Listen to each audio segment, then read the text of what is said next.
Hey folks, Kilt-Man here, Kilt-Man. Actual services. How are you all? Hope you're doing very, very well. Now, I don't know if you can, but you probably can. You can hear the sound of industriousness taking place. You know, drills and grinding and stuff going on. There, right on cue. Now, that is actually, wait for this, you're not going to believe this. Finally, all you regular viewers will know about the disastrous decades we've had with our hugely ridiculous contraption of a conservatory. An absolute travesty. And the whole leakiness and all the bits and bobs coming off in the storms, of which there are aplenty these days.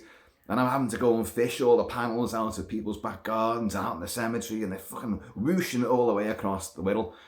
And, well, finally, we've got a guy to rebuild it. He's taking it down now. In fact, he's took it down. He arrived about, I don't know, only about an hour ago. And a fucking bish, bash, bosh, fucking lot of come down. Great. Only gave him one cup of tea as well, like, and he just fired up.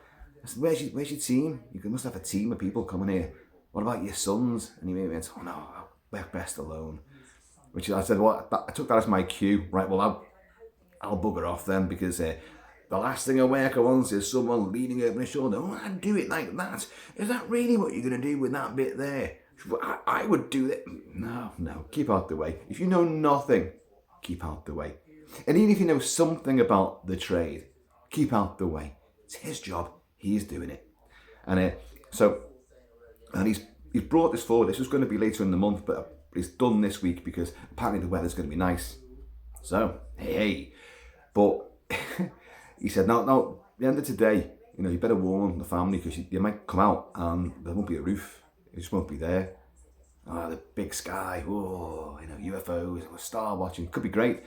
But and they said, I might throw like some kind of tarpaulin or some kind of covering across. But I just peeked out the window to see what was going on, like, and it looks like it's almost rebuilt. Now, obviously the glass isn't in there yet, but I mean, it's just all the framework's going up. And wow, I'd show you, but I'd probably come out there and you'd go, like, wait, just put that fucking camera down and just grab the end of this and just, like, you open the back door, you walk straight into scaffolding, all on the inside. Naive, I thought, oh, he's got to put scaffolding up, it'll be on the outside. No, he's working from the inside. So even the dog's like under house arrest. She can't get out there because she'll be off, But or dragging bits of like fucking high machinery and drills. Fucking bury that round the corner somewhere. Like, I'll have that later. So it is great stuff. Finally, and the thing is, I've had to sign a contract. Right, a contract. Not with him. We've done that contract. That's fine. And before I go on to my contract, guess what his name is. And this is a guy that did our stained glass leaded light windows in the front of Kilt mansions, which were really exotic and fantastic and gorgeous and very, very rare.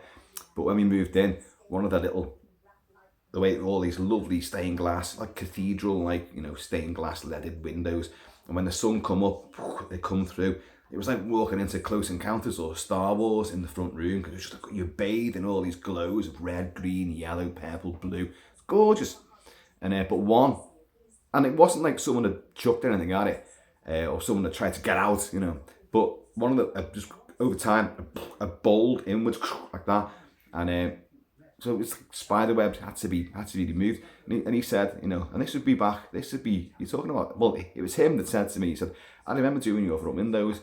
It'd be about 25 years ago. And actually, me and Janet think it's more than that. But anyway, he goes like, well, I've got to go away and like copy that pattern down because you can't get that glass now. So I can't like just replace that piece. I'm going to have to do the whole lot, but copy the pattern down. So it was and he did all that. And so now he's doing all this. And but his name is for someone that works with windows and glass, his name is Seymour. It's fucking perfect, isn't it? Well, having said that, we got the quotation. I'd change his name to Barry Cosmore, but no, it's going to be great. Although I've had to sign a little contract with the family, and the contract is thus: Dad, this conservatory is for us collectively, not for you. So you sign here, and like just No, none of this stuff in there. None of your masks, no swords, nothing dad related can go in there. Now, I don't have to be a lawyer to work this one out, but nothing dad related can go in there. Well, that means all the kids, they can't go in there.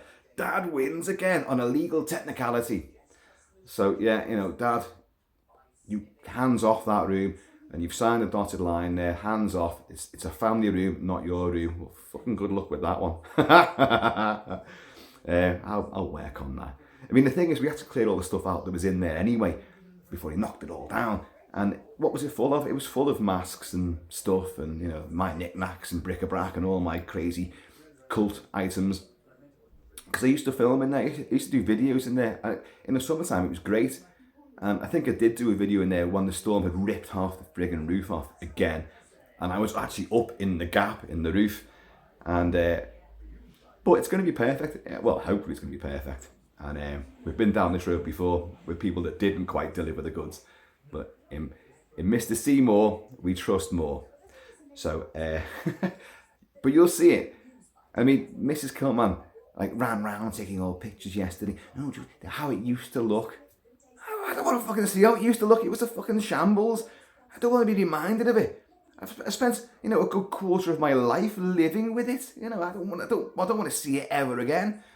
I just want to see something glorious and white, and it'll be totally waterproof. And the way these things are structured, they lock in, they expand, and they seal, and they lock into these different. And he explained it all to me, and I was just going, I just want a roof that doesn't leak. Just make sure it does that, and I'll be a happy chappy. So, and it seems like it's proceeding a plumb. And where's the team? Oh, I work alone. There's no one else. I said, isn't there a family unit? He said, no, it's just me. I do everything best alone. So people like that, you've got to trust them. I haven't got a clue. Hammers, I can knock nails in. I can put these things up on the wall. I can do that. I can paint walls and stuff like that. I was actually pretty good at wallpapering. I've only ever done it once, but I did it here. And it's fucking, 4 or 5 floors of bloody, a mansion house here. I didn't wallpaper all that, obviously, but I did it in a couple of rooms. And I thought it wasn't that bad. It was quite a bang-up job I did. But I don't like it, though. I think if you like doing DIY, there's something wrong with you, But I also understand, if you can do it yourself, then it's going to save a lot of money. But I know so many people that think they can do something themselves to try and save some money. They made a complete and utter hash of it, and then had to get someone else in to repair the damage that they've done. So, no, don't bother. Unless you're a fucking expert, don't do it. Get someone in. Get a man in. Get a man to do that job for you. Oh. People always say that there's never, you're never more than a foot away from a rat. I'm never more than a foot away from whiskey. I come on that line last night in the pub, and this guy was going to me, he said, rats, they're not everywhere, And there was never a time I more wanted to see a rat suddenly appear, on his shoulder. Oh, what the fuck's that then? But no rat was forthcoming. His name's Andy, and might be watching this. Andy always gets to the pub with another bunch of people way before I ever get there. So by the time I get there, he's normally half cut. And at some point during the day, I'm sure he has eyes. But when I get there, his eyes are just slits. And I don't know how he moves around, like some kind of bat echo location system that he has. But it can't be very good, because he did skittle one of my whiskies right across the bar. You come over, and he's got one of those great voices that I'm sure when he's sober is actually quite a manly, deep voice. But when he's had a few drinks, it gets really high pitched. They're like, hey, Kilt-Man, come on here. It just goes up fucking into the rafters, this voice. And so they were all at the table in the corner, and I was at the bar, doing my thing as it normally is. And he's going, come on, join us, come on. And I said, no, I've got my music on, and I'm texting. I was fucking just looking at my phone, blah, blah, blah, blah, blah. And I like to be, when you join a bunch of people, then you've joined a bunch of people. I like to be on the periphery of things. So it's different if you go out with a bunch of people and you're with them, then quite clearly you're fucking stuck with them, aren't you? But I like to be sort of like where they are. If you go and join that mob, then you've joined that mob. Then that's it. You're there. But you're at the bar, yeah, you know, like, then, and you can talk to them, you can talk to him, you can talk to the people behind you here, and there's a room there, and you can talk to them, people shouting at you from there, and the other side of the bar, because there's lots of actual bars to this. There's at least 3 long bars and different parts of the pub, and so there's people shouting at you from all different ways, and I like to be able to do that, to pivot, you know, spin around, and like a bit of repartee with you, that couple there, that lovely blonde over there, and there was a lovely blonde last night. Well, that's another story. And so I love to be able to do that, to ricochet and bounce around, all of this, that, and the other. And so what did Andy do? If Kilt-Man won't come to the mob, we'll bring the mob to the Kilt-Man. Only he came over first. You know, I'll come to you then. He's like, fucking hell, you know, slitty eyes. And he come over and he skittled. I had a pint and a large grouse, and he fucking skittled. And I only just got it as well, and it just went boing like that. And we both watched it in slow motion. Well, I don't know if he fucking saw anything at all, but I saw it go over like that. The glass went whoop like that. There was time to have caught it. If you're travelling in Matrix time, I could have well caught that and probably swigged it, and then got the pint as well, like, and done a backflip at the same time whilst dodging bullets. But it lifted up like that. And then it turned, it went up, and then it's like it suddenly realised, oh, I could just land back normally again, and nary a drop would be spilled. But no, I've got to make this spectacular. You can see it making its mind up. Right, turn, pivot, spill, boosh, all over the bar. Fucking like that. And you're like, oh no, I haven't done. I said, you spilt me fucking whiskey. So we had to buy me whiskey. Now, sorry. Speaking of whiskey, makes me suddenly feel the need for whiskey. Yes, there's wreckage and debris being flung around there. He's probably thinking, oh, well, he said he'd make me another fucking cup of tea, that fucking bastard. What's he doing in there? I can hear his fucking voice. He's fucking doing one of them bloody videos again. And and I am. So when he said, oh, I have to buy you a fucking whiskey now. I said, yeah, you fucking will, yeah. So it did. It come over, and I was there, and we were talking. And he's one of these that I'm very often in just the vest. Well, not just the vest. There's usually a kilt as well in this sort of ensemble. And but because I do weights, and I'm a bit of a short arse, but I'm a bit of a stocky sort of little lump of gingery meat. People like that, or people see me and they want a challenge to like arm wrestles and stuff like that. And he's been banging on about this arm wrestling contest for fucking ages. And it's never happened. Now, I know how to arm wrestle. Arm wrestling is about your feet more than your fucking arms and your hands and your strength. It's about your positioning of your feet. So, once you've got that sorted, I know because I come a cropper on this so many times until someone said, no, what you do is this. And they mentored me. And I became, for a while, like a bit of a fucking pub arm wrestling champion. I'm making it sound like there was some kind of league. There wasn't. It was just like, once you knew what to do, I'd start challenging people. You go up to the biggest guy, like, hey, you, come on, fucking chunky arms. I bet you can't arm wrestle me. No, I bet you I fucking can. Oh, okay, do you want to put some money on that? Getting your arm wrenched out on the fucking shoulder, getting beaten with the soggy end. I fucking told you, didn't I? Idiot. And you look stupid in a skirt, by the way. And so I know how to do it, but I haven't done it for ages. And it's all about the positioning of the feet, that centre core of strength, your stability, the angle you lean at, and straight away, you've got to turn the opponent's hand over. The only time that strength comes into is when he knows what he's doing as well. So the two of you, then it becomes an evenly matched thing because you've both got the same technique. It's who's quickest to do that, and then it becomes, and then only then does strength come in, or a good swift kick in the bollocks, And so he's been banging on about doing this, but he's always been totally fucking pissed when he says it. And the last couple of times he's had bags of shopping with him and stuff, and I've gone, well, okay, we'll do it. We'll go outside and we'll do it. And he's gone, oh, well, I've got all this, and when I come back, tomorrow we'll do it then. And then there's been times when I've been with the dog just shook her head over there, by the way, like saying this is all bullshit, don't listen to him. But I've been in the pub with the dog, so I've gone, well, I can't, got hair, so can't be doing it. It's on the end of a lead, you know. So it's not happened. Stop shaking your head. Fucking dogs, you know.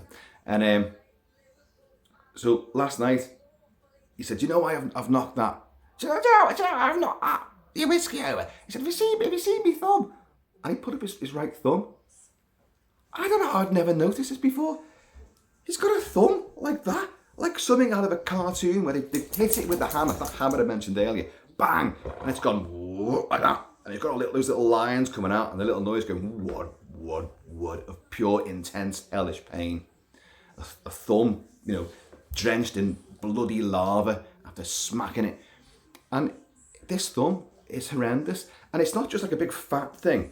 It's like fat, it's like sort of like that. Let's do it that way around because that's how it works. That side there comes out like that in a big sort of triangle. He said, I severed my thumb. my thumb. I severed my thumb ages ago. I said, why did you do that then? And he come out with some fucking, I don't know what it was, some drunken blarney.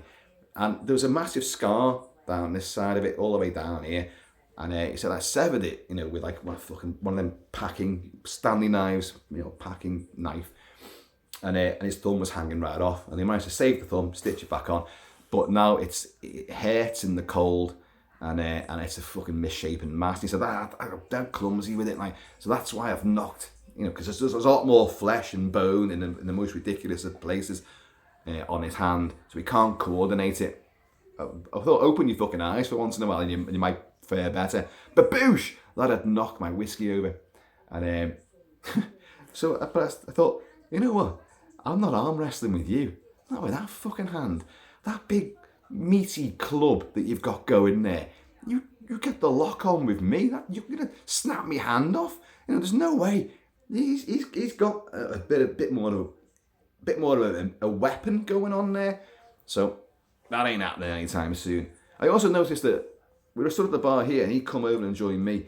And he's trying to bring the other people over as well. And they did in ones and twos. They came over. But we started off at the end of the bar, the sort of corner of the bar there. And I've got my whiskey and, you know, my pints and then more whiskey and more pints and that as the night progressed. But as this, you know, delinquent thumb had joined me, I noticed that in sort of, you know, you're trying to protect your beverages. So you're moving further and further down the bar. Pretty soon after them joining me, we actually fucking gone round the corner. And it was like we were waving to the I said, your mob's over there, you know, you fucking go back and join them. Like, you know, your daily step counter, I've done about 100 steps just going around the bar, trying to save my drinks from this errant thumb.